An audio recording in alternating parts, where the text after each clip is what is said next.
Maaga pa lang ay dagsana ang mga mamimili sa Divisoria 5 araw bago magpasko. At ang patok ngayon ng magdamag na bazaar kung saan maaaring makabili ng mga abot-kayang panregalo. May news to go, si Bob Gonzales.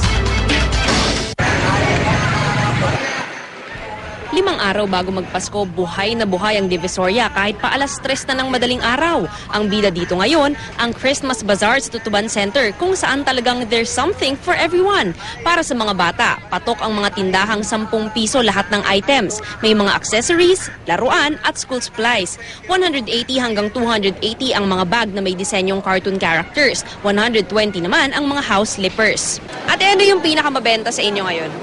Yung bargain po namin yung dalawa 150. Angry Bird, mga unan. Para naman kina ate at nanay, may iba't ibang style at kulay ng mga sapatos.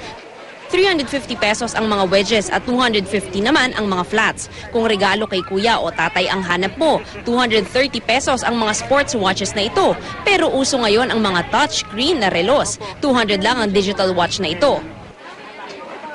Ang 250 pesos mo, pwede ka nang makabili ng touchscreen na relos. Kagaya nito, pwede mong pailawan. Pwede mo pang gawing stopwatch at alarm. May jersey sando ng mga paborito niyong NBA teams na tig-100. Kung pang giveaway naman, 40 lang ang mugs na ito. May libre pang personalized design. Dahil sa mura at dami ng pagpipilian, tuwang-tuwa ang mga mamimili. Namibili ng pangregalo para sa mga inaanak, ganun. Natutuwa ka naman ba? Mura ba yung mga nabili mo? Okay naman po, mura naman po, sulit. Meron ka nang napili? Ay, na Angry Bird. Mav Gonzales, GMA News.